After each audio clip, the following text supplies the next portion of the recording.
another Mishmar. Great to see you all here. Happy we're able to squeeze in here outdoors. And I will now ask Rabbi Or to please come say the Dvar Torah. Okay. So, the Jews leave Egypt. And after they leave Mitzrayim, they're wandering through the desert for many, many years. And how do they know where to go? They don't have no GPS system. How do they know where Hashem wants them to travel to next? So there was this incredible, miraculous system of the clouds of glory, the Anani HaKavod, which would lead the Jews in the directions that Hashem wanted them to travel in. And the system was very simple. When the clouds lifted and moved, the Jews would follow the clouds. And when the clouds stopped and rested, the Jews would rest. Very simple formula for when they were to travel and when not. So I'm going to quote here the pasuk, the verses, which is in this week's Torah portion. And whenever the cloud was lifted from atop the tent, afterwards the children of Israel would journey, and in the place where the cloud would rest, there the children of Israel would encamp. Seems pretty simple. It's written in one verse. But the Torah doesn't stop there. It goes on for no less than 5 additional verses explaining in even more detail how this system works. And I'm going to read it because it's incredible how detailed it is and how repetitive it seems. And we'll try to figure out why we're writing all this. So it says like this, I'm reading the English. When the cloud lingered upon the tent many days, the children of Israel would maintain the charge of Hashem and would not journey. Sometimes the cloud would be on the tent for a number of days. According to the word of Hashem, they would encamp, and according to the word of Hashem, they would journey. And sometimes the cloud would remain from evening until morning, and then they would journey. Or for a day and a night, and the cloud would be lifted, and they would journey. Or for 2 days, or a month, or a year. When the cloud would linger over the tent, they would stay. When it was lifted, they would journey. And the question is, why does the Torah need to write all this? The Torah is very precise in all of its wording, and it seems like a lot of unnecessary words to tell us more detail. Just tell us, you follow the cloud, it stops, you stop, it goes, you go. What's the reason for all those details? And the second question on this is that in these verses, there's a praise for the Jewish people. The Torah is praising them that they listened to the word of Hashem. And it says, when the cloud lingered upon the tent many days, the children of Israel would maintain the charge of Hashem and would not journey. So that's like a compliment. We're maintaining the charge of Hashem as we're listening to the word of Hashem.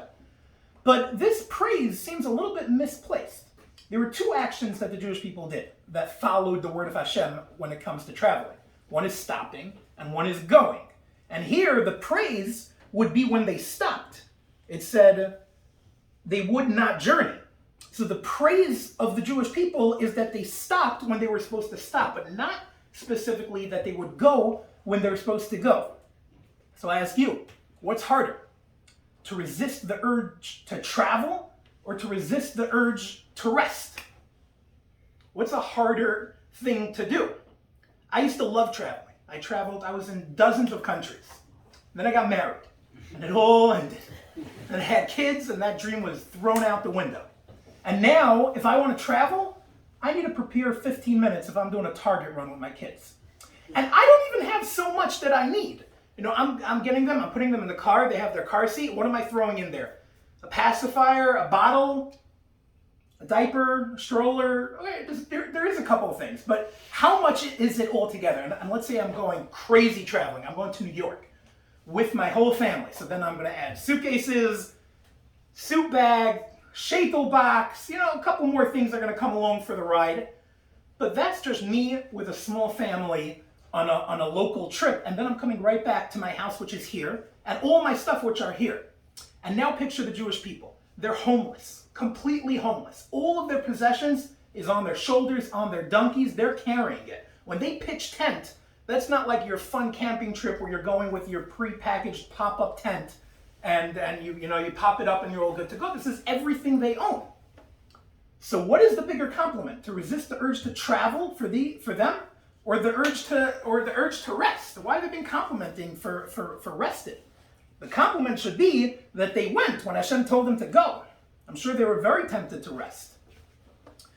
So to answer the first question, Rav Sham Shel Rifal Hirsch has an explanation, and he says that it's really a pretty simple one. He says the Jewish people were not wandering aimlessly. They had a goal, they had a destination. After all the bitter years in Mitzrayim, they're finally chosen as the nation of Hashem, and now they're going to the land of Israel.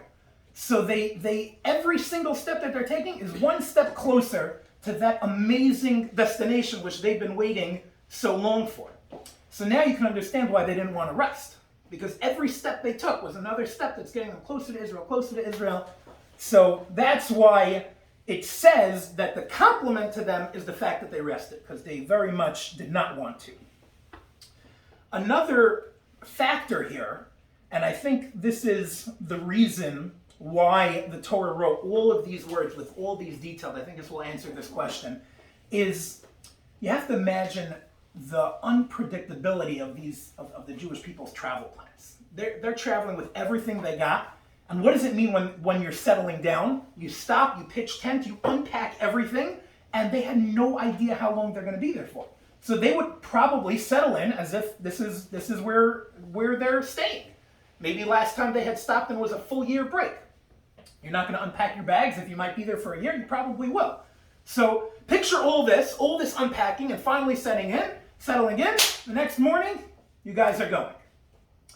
I think the reason why the Torah wrote all these details is to say how great it was that the Jewish people followed Hashem under these circumstances. And then you can for sure understand why the praise was on the fact that they rested.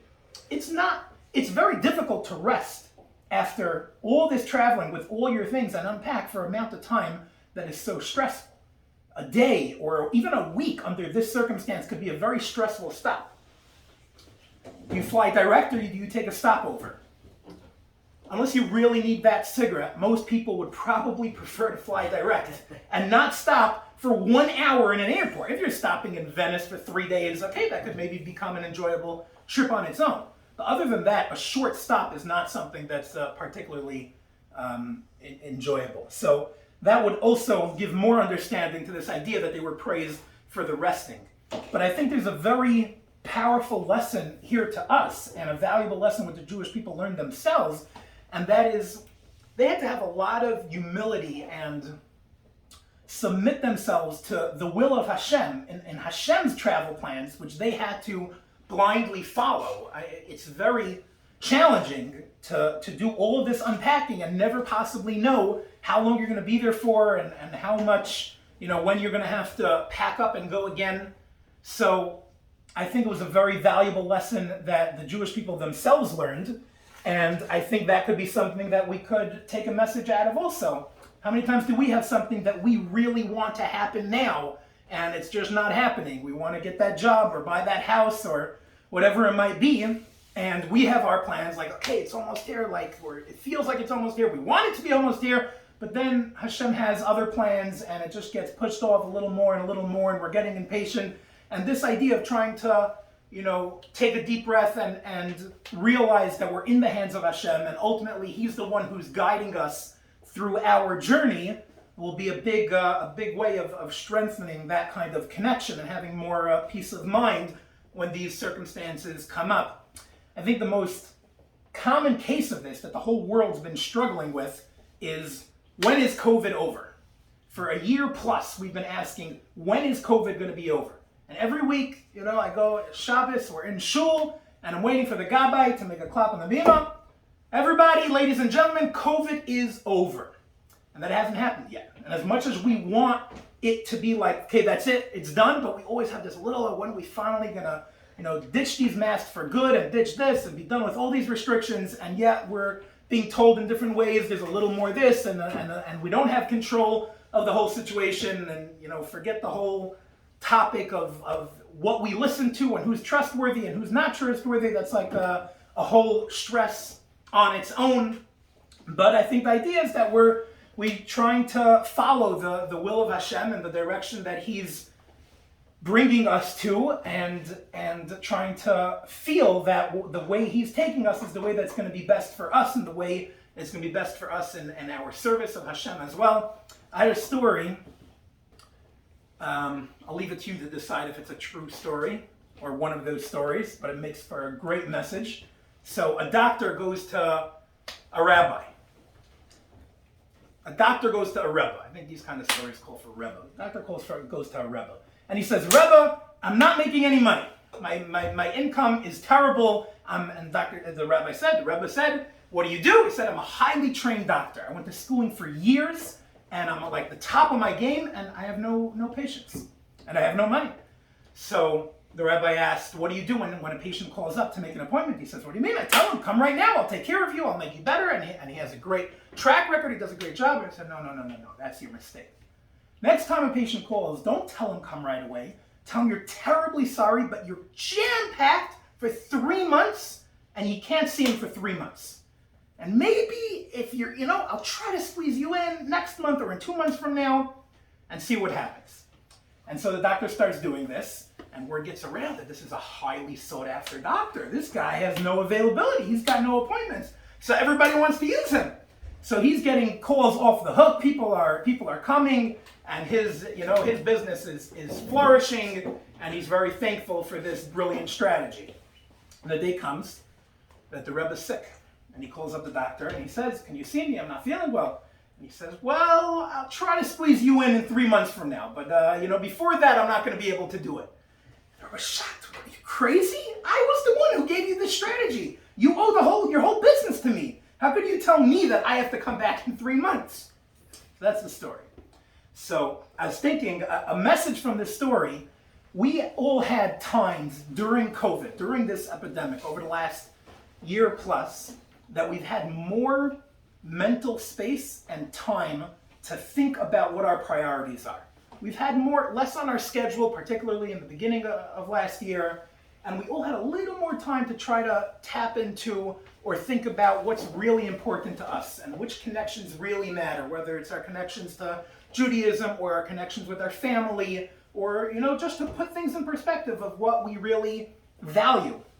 And now we're getting the gift of busyness back.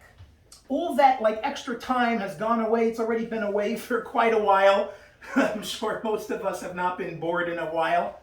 And we have all this busyness back, and now we have to make sure that we don't forget Hashem, who gave us this busyness back. We can't be like that doctor who's now also busy, doesn't even have time for that rabbi who gave him that busyness and gave him that business for him and his office. So I think the same idea here also. Let's remember the one who's putting our schedules back in order, and when we're making our schedules, let's make sure to schedule him in as well, which is something that all of you here are doing just by virtue of the fact that you're here. As things open, you can be going to all kinds of social events and swimming lessons and tennis clubs and all kinds of things. And let's just remember that when we're making that schedule, we remember Hashem and remember our connection to our Judaism, and don't forget to leave him out of that picture. Thank you.